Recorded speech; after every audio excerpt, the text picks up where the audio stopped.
this is Kostas Valavanis, broadcasting from Athens, Greece. I will be sharing with you today part of my presentation on peri-implant tissue design, highlighting the Marginal Migration Concept, a minimal invasive technique I developed over the last years. You can also download the published article on it on researchgate.net. I'm sure you will enjoy it, and I hope to see you all very soon in person. ICOI comes first.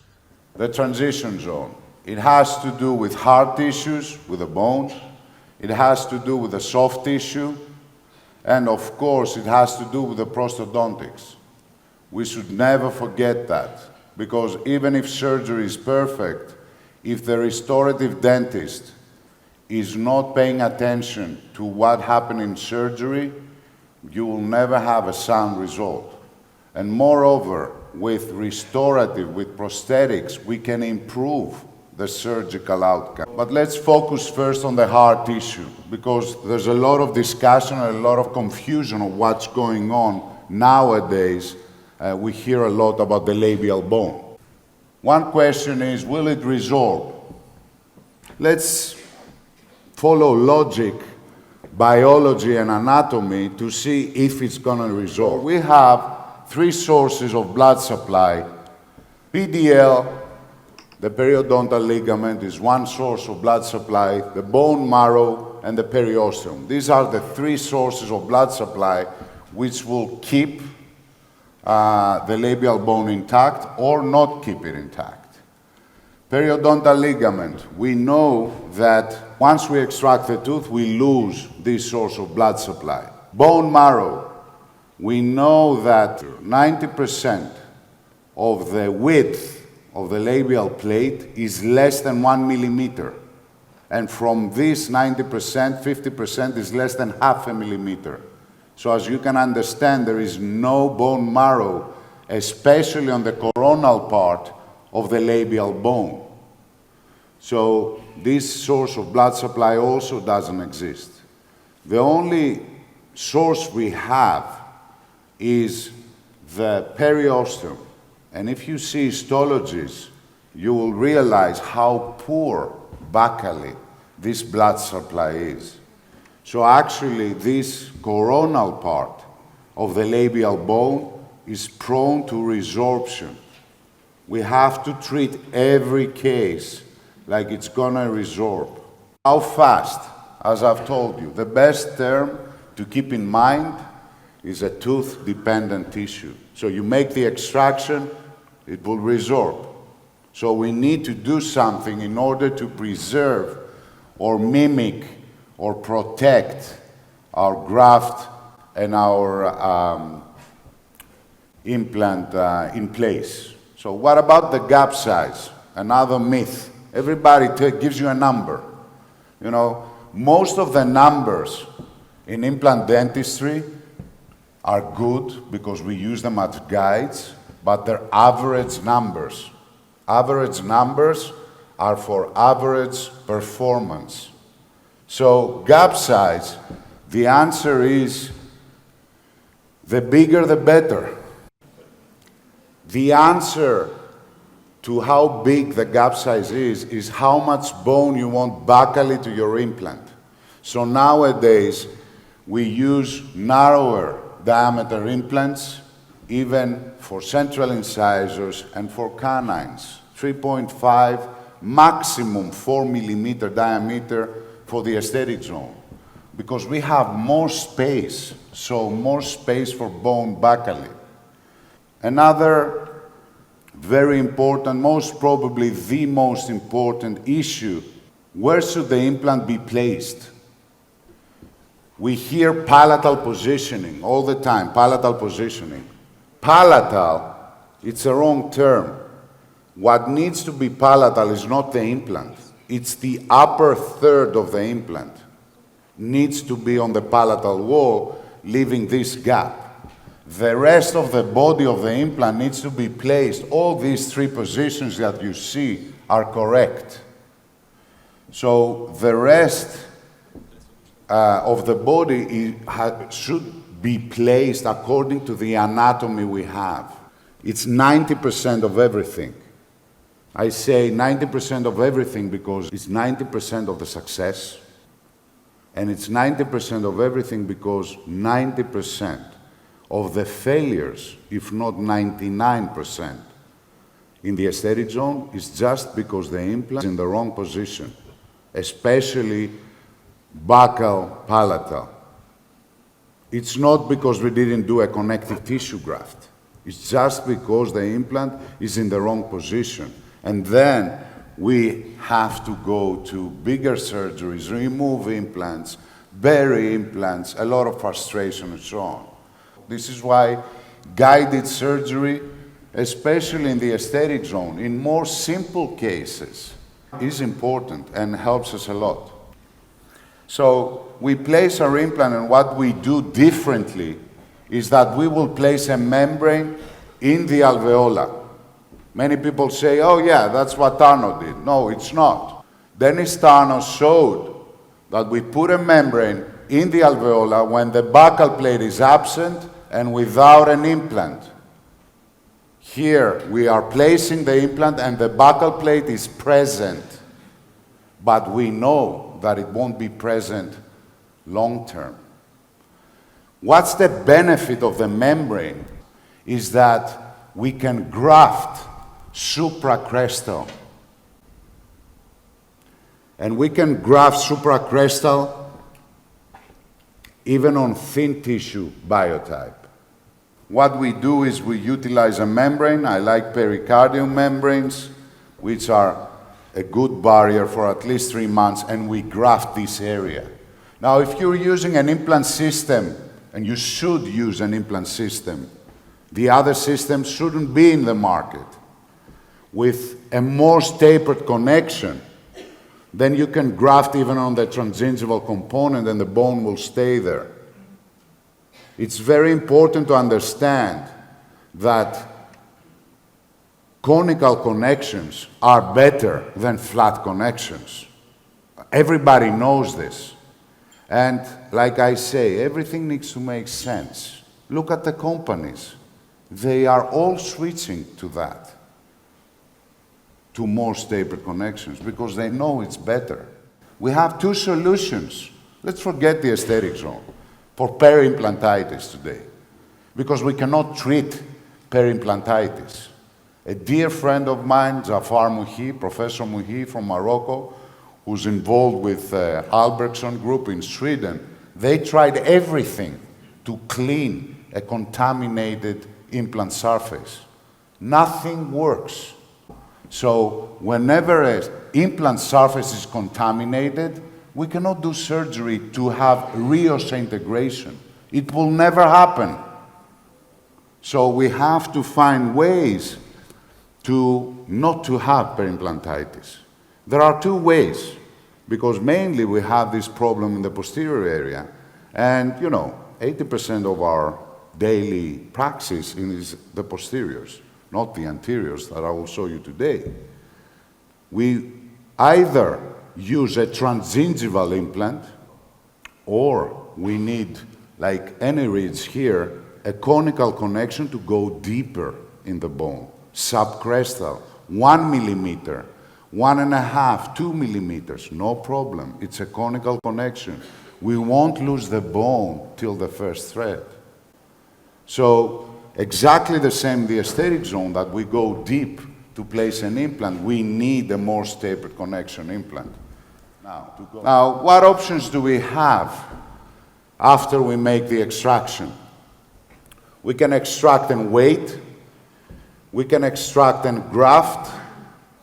We can extract and place our implant immediately, or we will extract, place our implant immediately, and load immediately. Of course, we graft. We always graft, right?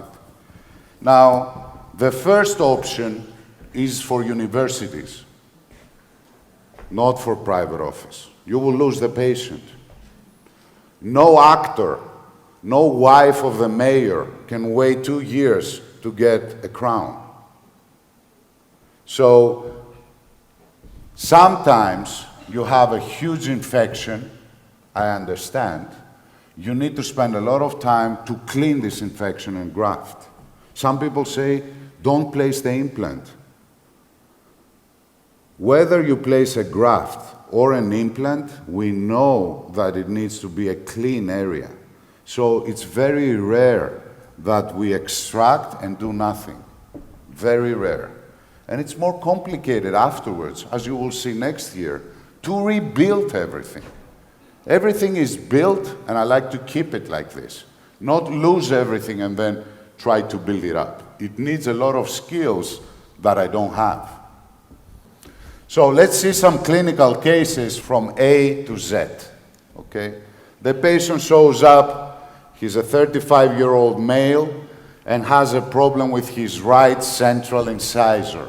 As you see in the radiograph, it's completely resorbed, so there is no way to shave this tooth. How do we start? We start with something which I learned from Christian Coachman many years ago, and today they're so beautiful softwares, to communicate with the patient.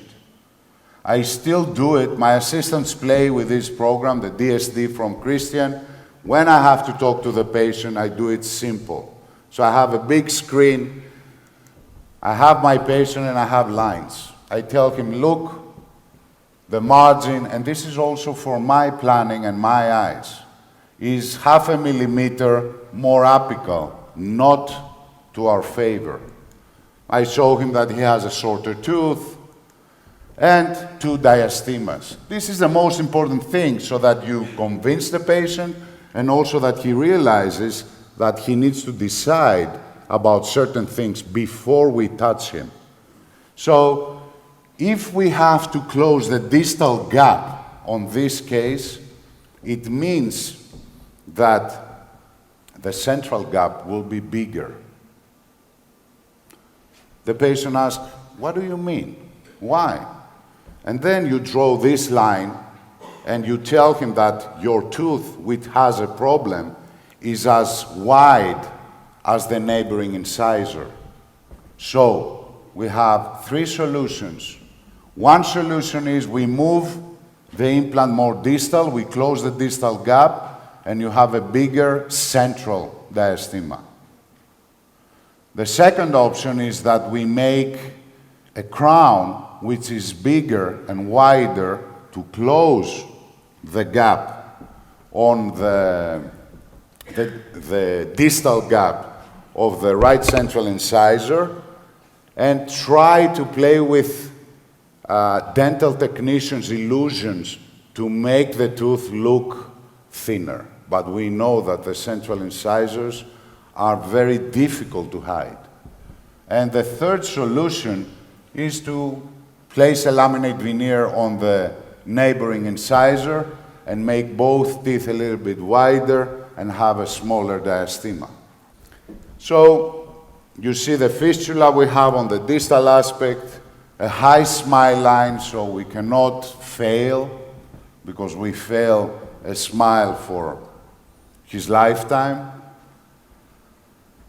This is how we start. So every step is important, so please pay attention the next 5 minutes. The first thing we do is we take a 15C blade, or you can take an ophthalmological blade, whatever you like, and we go further to the mucogingival junction, and we create a pouch which is big, as we would like to place a connective tissue graft, but we extend mesiodistally to the neighboring teeth in order to have elasticity in the tissues.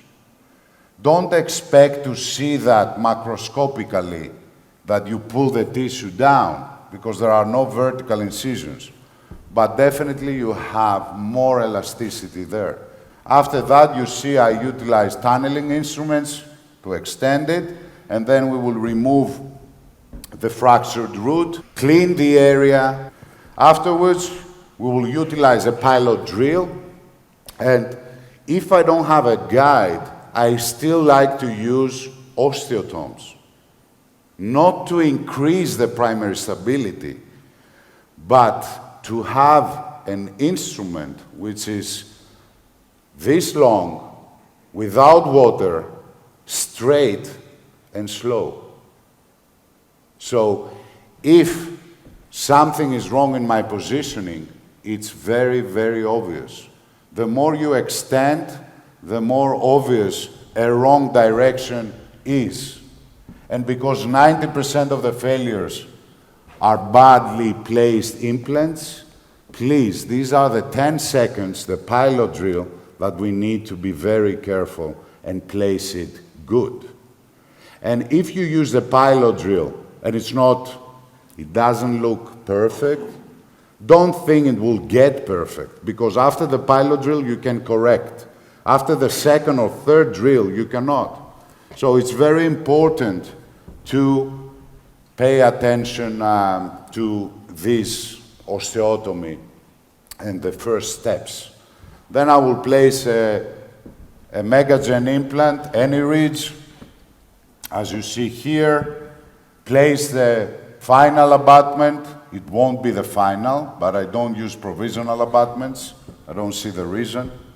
I use a final abutment and then utilize the membrane. Now, we take the membrane and, as I've told you, we place it not in the pouch we created, but in the alveolars you see on this sketch. What we do as a trick, which has absolutely no biological meaning, but it helps very much mechanically to graft, is we make 2 cuts to the membrane, as you see on the left side of the screen, in order to place it like this. Because while grafting, you have total control of where your membrane is. You don't squeeze it in with your packing instrument or the implant probe, which I like to use, packing the bone. So, no biological meaning, but it's very, very practical to place the membrane like this. And then you will utilize, as you see here in this video, the graft material. Use something non-resorbable in the aesthetic zone. Unfortunately, it's still the golden standard in the aesthetic zone. We care more about the aesthetics than biology. And of course, we don't use non-resorbable materials when we have a sinus lift or things like that. So according to what we need to achieve, we use also the bone substitute materials accordingly. But there, I don't want to have a resorption, and I want a material that is stable for that purpose.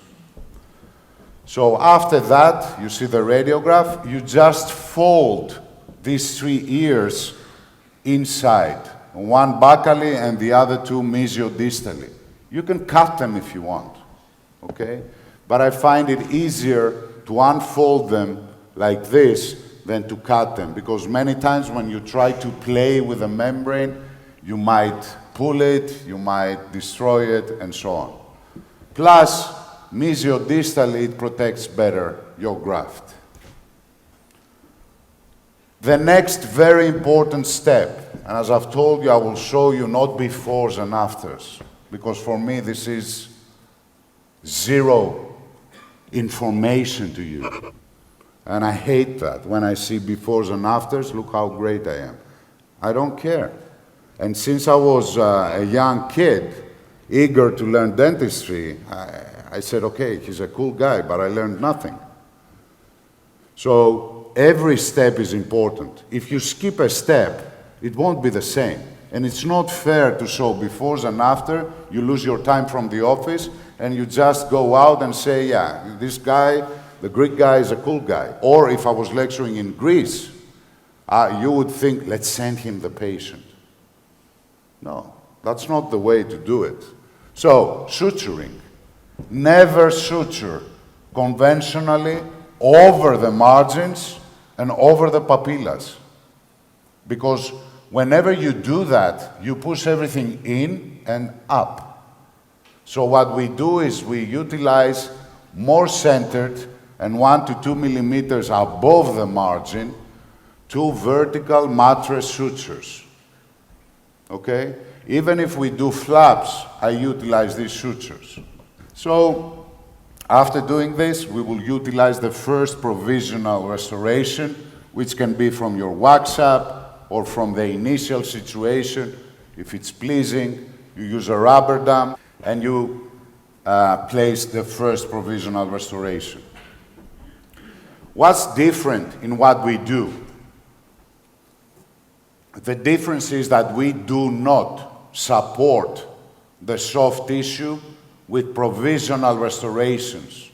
We support the margin with the membrane and the graft, and we leave a gap from the soft tissue, as you see here, which is a big gap if you can visualize it three-dimensionally, because it's shorter and the implant is more palatal, so it's a big gap. This is after surgery, and this is what always happens in a matter of days, if not hours. You win tissue non-surgically, always. And the soft tissue grows down and in. Whenever you create a void in between the periosteum and the epithelium, and you displace the epithelium, this void will be filled. And because we leave space, the soft tissue is also thicker, as you see here. Another case, the same, thin tissues, thicker tissues. Another case, try to imagine the gap three-dimensionally. It's big. The result, three-dimensionally. You see how much tissue we win, not only vertically but also horizontally, without doing anything. Just by mobilizing the soft tissues, leaving a biocompatible surface to the soft tissues, and by allowing it to grow. It's like doing ortho, guys, because everything makes sense. We extract a tooth which is here, and we place an implant more palatally. The soft tissue, if you give it the chance, it will grow down. It's in ortho when we have procline teeth, the sexy smile that many girls have. We correct it, and we end up with a worse result for them, a gummy smile, because whenever you push the teeth in, the soft tissue comes down. The opposite problem when some orthodontists try to close the overjet by moving teeth of the lower jaw more backally, and then we have huge recessions. We know this from teeth. It's not magic. We just need to give space to the soft tissue to grow there, okay, with perfect color properties. So, this is the marginal migration sketch. You see the first, we do the tunnel, then we place the implant according to the anatomy of the bone, the membrane in the alveolar, the bone graft, and the vertical mattress sutures. 2 vertical mattress sutures are enough in order to give a tone and attention to this area. Now, the first provisional restoration should be screw retained or permanently cemented, not provisionally cemented, because we all know it can be dangerous in the early healing phase for the implant stability if you have decementation. So, after doing it, I cut it, remove it, and here we are, without doing anything complicated. It's a very, very pleasing result. 99% of us would take an impression at this stage and allow our technician to sculpture the plastic soft tissue mask in the lab. This is many times not predictable, guys, because the soft tissue mask, whenever you trim it in a plaster model, you reduce the width in order to place a wider abutment. It has no effect in the vertical dimension of the soft tissue, meaning it stays there. It doesn't matter how thin, it's plastic. Then you take a very wide or a wider or a bigger transgingival component, place it in the mouth, and all of a sudden you push out, the soft tissue comes up. So the technician can't control 100% this situation. He doesn't know whether it's thin tissue, whether it's thick tissue, and so on. And what we do with easy steps to make it more predictable, everybody can do. You just go on, choose your final prosthetic platform, your final abutment, make a second provisional, which we call transitional provisional, even from very fabricated crowns, as you see here. You reline it, and then after doing it perfectly to the margin, we go, this is a vent, which is a nice trick I learned from Nichan, because it allows the cement to escape there and not to your surgical site. We do this also on root canal treated teeth. So the hydraulic pressure comes out of the vent if you do cemented. And this is how it looks. And after 2 weeks from here, we go there, which is more predictable. Now we take the impression or the scan. Now all the technician that needs to do is support our architecture. He doesn't have to improvise. And the technicians are artists, guys. Most of the ceramists, they don't really deal with the abutments and preparing them and so on. So the best way to deal with these very good technicians is to let them worry about the color and the shape, okay? After you've done everything for the soft tissue. Here we did it digital. It's a new trend. It works very well with implants. With pros, they still need some things to improve on full arches, on very thin veneers.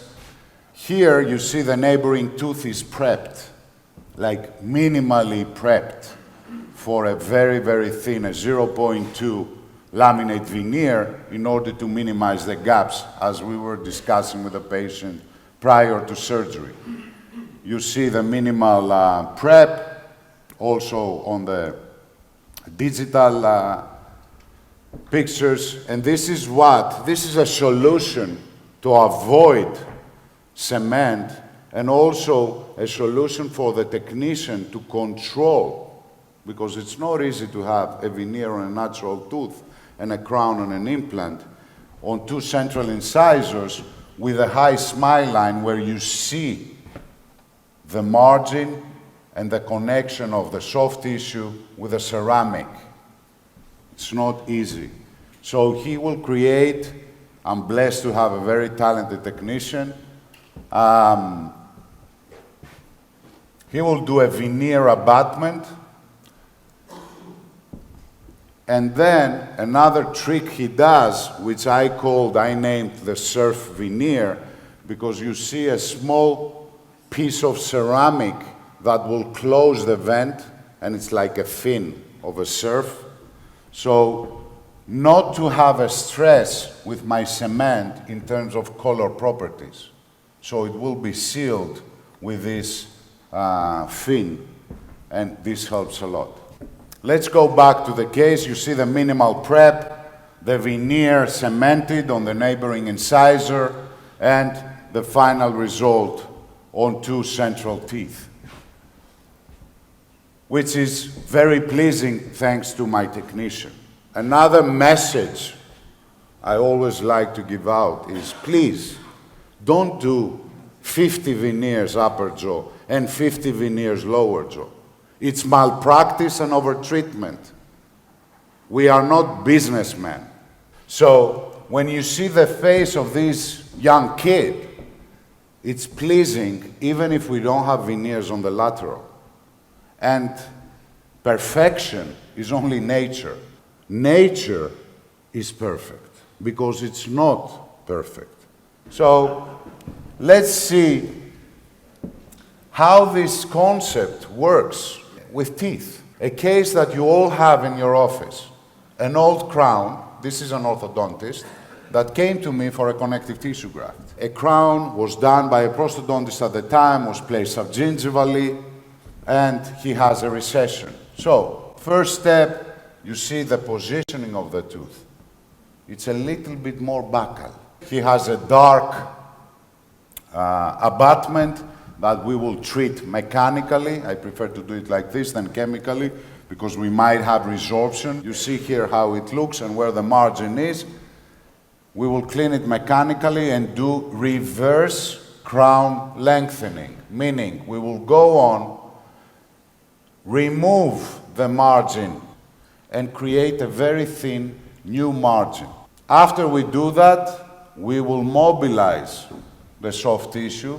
We will make a pouch, extending to the neighboring teeth and further to the mucogingival junction, and make 2 vertical mature sutures. Provisional restoration, look how it heals.